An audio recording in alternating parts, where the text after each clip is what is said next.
There we're looking at like the city of LA, I think that is in the distance. I think it's something more than that because it's all white, more prestigious looking, you know what I mean, than the battered old city of LA, dark gray and gloom, you know. I mean, it looks like, you know, the palace of the righteous, you know, you know, make your way to the white palace for the righteous, and there you'll find your dreams come true. You know, that type of thing. Right here from Palos Verdes, you see that view there. It's like, that's a good view. LA typically doesn't look pristine white like that, you know, it's dark gray, drab, black, and mold ridden. This looks like pure white and clean, like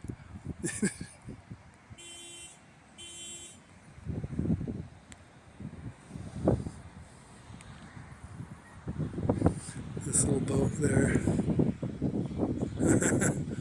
Little tiny 10-foot boat on his own out there.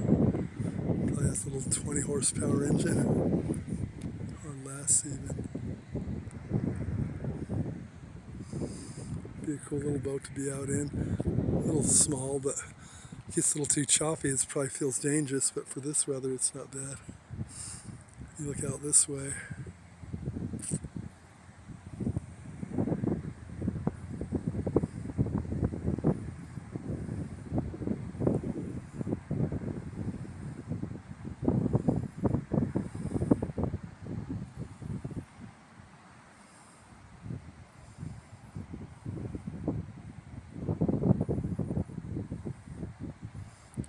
It's a good view from here.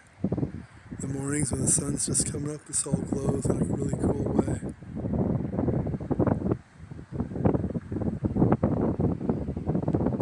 That looks like a big city there. There's a lot.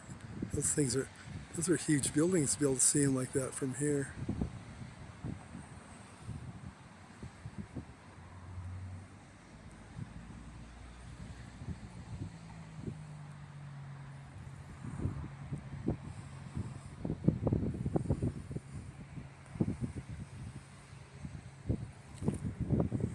So here we are. Jump over this side, take a look at how it looks over here. Watch out for the rattlesnake holes. No, I don't think rattlesnakes live in holes. Some snakes do, I think.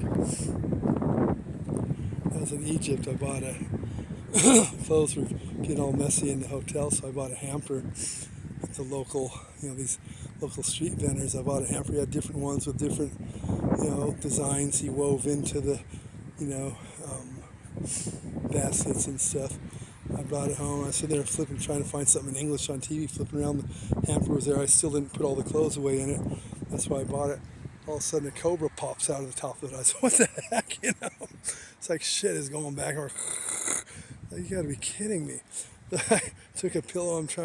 It's snapping at me. I'm trying to get it to go back in there. Finally, it went in there. I put the cap on it. Next day, I went down and I told this vendor, I said, I brought the hamper with me. I said, "The hamper you sold me has got a cobra in it, man. That's not cool." So, "No, you buy the cobra. The hamper is his cage." And I looked at the sign up there. I couldn't really read his language, but it did show a cobra, but I didn't think it meant it came with a cobra. "You buy the cobra, that is the cage it comes in." So, "I don't want the cobra." "Well, then with no refund once you buy, there's final sale." Had to give him the cobra back with the cage and lose my $15, Yeah, imagine that. You think you're buying a hamper, it ends up being a cobra, in your hotel room. He's weaving back and forth like you see in the movies and stuff, all wide, and it's like, wow, this is a big scary cobra too. Then he goes to take the cobra out, and the thing's snapping at him, biting him. This guy's been bit a million times, doesn't even faze him. Those things bite someone like us, we're goners, He's he's grabbing it, snapping at him. He puts it in a bigger cage with a bunch of others. This guy's no fear of cobras. He's immune to them, regular tourist gets bit by it, it's all over, you know. Oh man, he had no fear. Things snapping at him, biting him. He said, "No, you back." He throws it in the cage with some others, and yeah, I guess the design on the basket, black-looking design or purple, whatever, depicted the color of the design on the cobra or something like that. Those things are wicked looking too. Like, jeez, go to buy a hamper, end up with a cobra in your hotel room. You know? All right.